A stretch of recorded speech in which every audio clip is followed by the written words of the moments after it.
When I travel, I don't usually splurge on where I stay. I tell myself a bed is a bed, and as long as the place is clean and safe, I can manage for a few nights. Last spring, though, I learned that cheap doesn't always mean harmless. I was passing through a small town for work and booked an Airbnb that looked decent enough in the photos. The reviews mentioned that the host, a woman named Claire, was welcoming and responsive. The house itself was old, with steep gables and peeling white paint, but it seemed quaint in the pictures. When I arrived, Claire greeted me at the door with a polite smile. She was in her late 30s, soft-spoken, with the kind of practiced warmth that felt almost rehearsed. She gave me a quick tour of the house. The living room was crowded with old furniture, the kitchen smelled faintly of lemon cleaner, and the upstairs hallway was narrow, lined with faded wallpaper. My room was at the end, with a single bed, a nightstand, and against the far wall, a tall antique mirror. The mirror immediately caught my attention. It was a full-length piece in an ornate wooden frame, the kind that looked like it had been handed down for generations. The glass wasn't perfectly clear. There was a faint cloudiness to it, like a thin film of smoke pressed between the layers.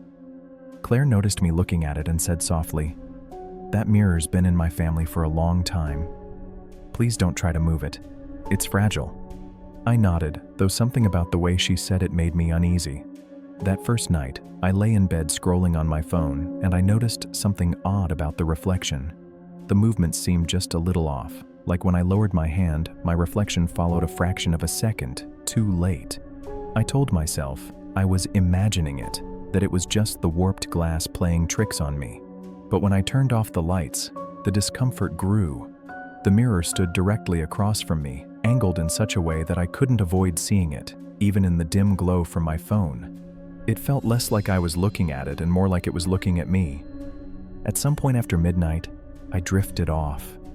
Then, at around 3 in the morning, my phone buzzed with a notification. The screen lit up the room for a few seconds, just enough for me to see the mirror. My stomach dropped. In the reflection, I was standing at the foot of the bed. I was still lying down, frozen with fear, but the version of me in the mirror was upright, staring down at myself. The moment I sat up, my reflection snapped back into sync, moving exactly as it should. My breath caught in my throat. I told myself I must have been dreaming, some kind of sleep paralysis hallucination, but I couldn't shake how real it felt. The next morning over breakfast, I asked Claire about the mirror in a casual tone.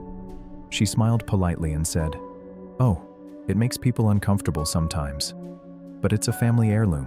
I couldn't possibly put it in storage." She quickly changed the subject after that. The second night, I decided I wasn't going to stare at the mirror again. I pulled a blanket over it, tucking the edges behind the frame. Satisfied, I got into bed and left the light on. Sometime after midnight, I woke to a loud thud. My eyes shot open, and I saw the blanket crumpled on the floor. The mirror was bare again, reflecting me in the glow of the lamp. I hadn't heard the blanket slip, and I had tucked it securely enough that it shouldn't have fallen. A chill ran down my spine. I sat upright for hours, forcing myself to stay awake. Around 2:30, I noticed movement in the mirror. At first, I thought it was me shifting, but when I stayed perfectly still, the shadow in the reflection kept moving.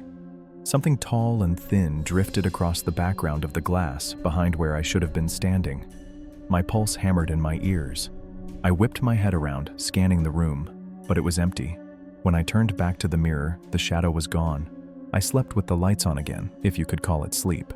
The third and final night, I tried a different tactic. I turned my back to the mirror completely, burying my face in the pillow and forcing myself not to look. At some point, exhaustion won, and I fell into a shallow sleep. At exactly 3:12 a.m., the sound of footsteps woke me. They creaked across the wooden floorboards slowly, each step deliberate, inching closer to the bed. I couldn't bring myself to turn around. My entire body went rigid under the blanket, my heart pounding so violently I thought it might give me away. The steps stopped right beside me. In the corner of my eye, I caught a faint glimpse of the mirror's reflection. My blood turned to ice. There was someone standing over me in the glass, a tall, dark figure, leaning down, watching me as I lay frozen. I squeezed my eyes shut, trembling, and didn't open them again until the first rays of morning light streamed through the window. When I finally worked up the courage to leave, I didn't bother speaking to Claire. I dragged my suitcase down the stairs, out the front door, and into the morning air. By the time I reached my car, my hands were shaking so badly, I could barely fit the key into the ignition. Weeks later, out of curiosity, I checked Claire's Airbnb listing. It was gone. No trace of it remained. I don't know what I saw in that mirror or what it really reflected, but every now and then, when I catch my own reflection at night, I hesitate, terrified of what I might see looking back at me.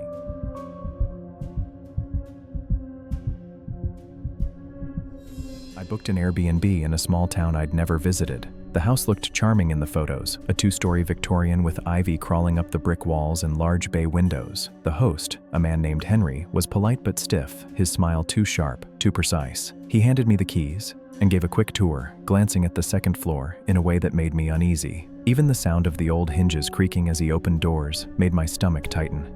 The air inside smelled faintly of damp wood, mixed with something metallic, like iron, and I immediately felt that uneasy tension you get when a place is too quiet. The bedroom I stayed in was on the first floor, at the back of the house. Across from the bed was a narrow door in the wall. Henry mentioned it in passing. That's the attic access. It's locked, nothing for you to worry about. His tone was casual, but his eyes lingered a moment too long, almost like a warning. I shrugged it off and went about unpacking, though the feeling that something wasn't right never left me. Shadows from the streetlights outside slanted across the wooden floorboards, making the corners of the room seem darker than they should have been. Every time I turned to the door, I felt the hairs on my arms rise. That first night, the house was deathly quiet. The kind of quiet that presses against your ears and makes the floorboards sound louder than they should. Around 1:30 a.m., I woke to a soft creak above me, followed by a thump. Someone was walking in the attic. I froze, listening. The steps stopped directly above my room. A cold chill ran down my spine. I told myself it was the house settling, tried to ignore it, and forced myself back to sleep. But even under the blankets, I could feel a weight of eyes on me. The next day, I couldn't shake it. I walked around the house, checking the staircases, the hallways, the doors, but the attic door remained locked, just as Henry said. I tried to ask him casually about the noises. "Old houses make all sorts of sounds," he replied, his eyes briefly darting to the ceiling. That glance sent a shiver down my spine. Even though he smiled, I thought I caught the twitch of his lips that didn't quite reach his eyes, like he knew something he wasn't telling me. That night, I couldn't sleep. Around 2 a.m., the steps returned. Heavy, deliberate, pacing back and forth. Then scratching noises, like claws dragged across the wood. The scratching grew louder and more erratic, moving from one side of the attic to the other. My heart raced. Every instinct screamed that I was being watched. I could hear the floorboards above groaning with each step, each pause, as if whatever it was knew I was listening. I grabbed my flashlight and crept to the attic door. The string was still dangling. Slowly, trembling, I pulled. The door resisted, then creaked open, revealing a dark, narrow staircase. A stale, metallic smell drifted down. My flashlight beam barely penetrated the shadows. Something in the darkness moved. A shadow, swift and silent, darting between the rafters. The wooden beams cast grotesque shapes on the walls. My breath came in short, shallow gasps. A whisper followed, low and deliberate. "I see you." I stumbled back, heart pounding, knocking over a small chair that clattered to the floor. The sound echoed like a gunshot in the silence. I ran to the front door, keys in hand, and bolted into the night. I didn't stop until I was on the street, gasping for air, unable to shake the sense that eyes were still on me, following my every movement. The street was empty, but I felt the sensation of shadows shifting behind the fence lines, dark shapes that seemed almost human. The next day, curiosity got the better of me. I researched the address online. There were old news articles about the house. Decades ago, it had been vacant after a family disappeared under mysterious circumstances. The new owner, Henry, had renovated it and started renting it as an Airbnb, but locals whispered about strange noises, shadows moving in the attic, and people feeling as if they were never truly alone in the house. Some reviews hinted at footsteps at night, furniture slightly moved, and cold drafts in rooms with no windows. Weeks later, I still felt the memory of the scratching on the floorboards and the whispered words in the dark. Every time I hear a creak or a sudden tap in a quiet house, I see that attic staircase and feel the same cold dread, knowing something is still up there, waiting. The thought of those shadowy movements, just out of reach, keeps me awake at night. Even now, I sometimes catch myself glancing at ceiling corners, expecting something to peer down at me, and I can still hear that low whisper echoing in my mind. I see you.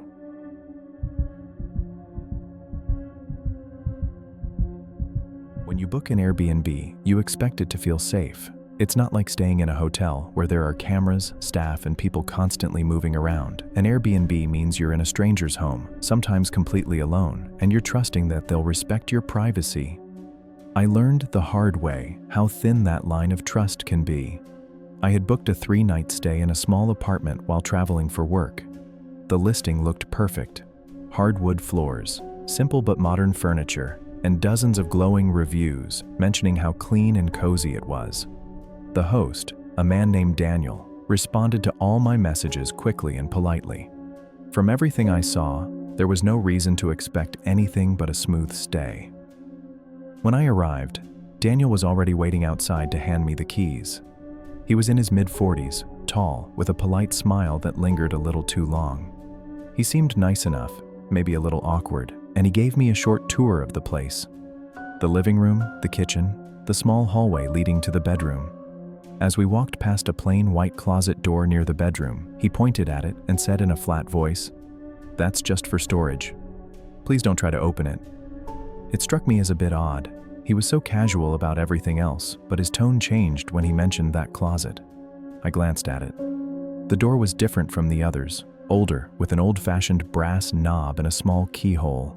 He moved past it quickly though, and within minutes he handed me the keys, wished me a pleasant stay, and left. The first night was uneventful. I ordered food, answered some emails, watched a little TV, and went to bed around midnight.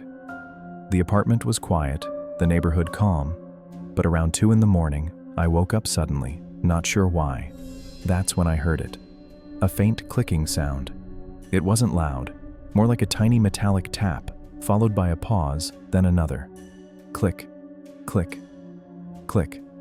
At first I thought maybe it was the pipes in the building or a neighbor moving around, but as I sat up in bed, I realized it was coming from inside the apartment. More specifically, from the direction of that locked closet. I sat there in the dark, my heart starting to pound. The sound continued for another 30 seconds, then stopped abruptly. The silence that followed was worse than the noise. Eventually, I convinced myself it was nothing and forced myself back to sleep. The next morning, I checked the closet door in daylight. It was definitely locked, no knob, just that old brass keyhole.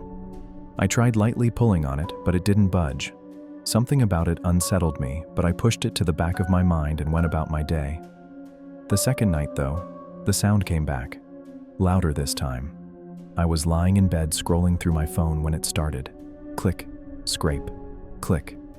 The sound of metal against metal, deliberate, like someone fumbling with a latch from the inside. My stomach turned. This wasn't the random creak of a building. It was rhythmic, intentional. I froze, listening, too afraid to move. After about a minute, the noise stopped. I grabbed my phone and messaged Daniel through the Airbnb app. "Hey, can you tell me what's in that locked closet? I keep hearing noises from it at night." No reply. I called his number, but it went straight to voicemail. That night I barely slept. I left the lights on, pulled the blankets up to my chest, and watched the ceiling until the sun came up. The third night was the worst. Around 2:30 in the morning, the sound began again. Only this time, it didn't stop when I sat up in bed. I walked down the hallway toward the closet, my legs shaking with every step. The clicking grew louder, more frantic. As I stood directly in front of the door, the latch inside rattled violently, like someone trying to force it open. I was frozen in place, my breath caught in my throat. Then, for the first time, I heard something else. Breathing. Slow, steady, unmistakably human breathing coming from the other side of the thin wooden door. Every instinct in my body screamed at me to run. I stumbled backward, grabbed my bag, and bolted for the front door. I didn't even bother putting on my shoes. I sat in my car down the street, my hands shaking so badly I could barely put the keys in the ignition. I didn't go back inside, not even when the sun came up. The next morning I called Airbnb, demanded to be relocated, and told them everything. They promised to investigate, but I never heard what they found. All I know is that the listing disappeared within a couple of weeks. To this day, I don't know who or what was inside that closet. But sometimes when I'm lying in bed at night, I swear I can still hear that sound. That faint metallic clicking followed by the sound of someone's breath just inches away, hidden behind a locked door.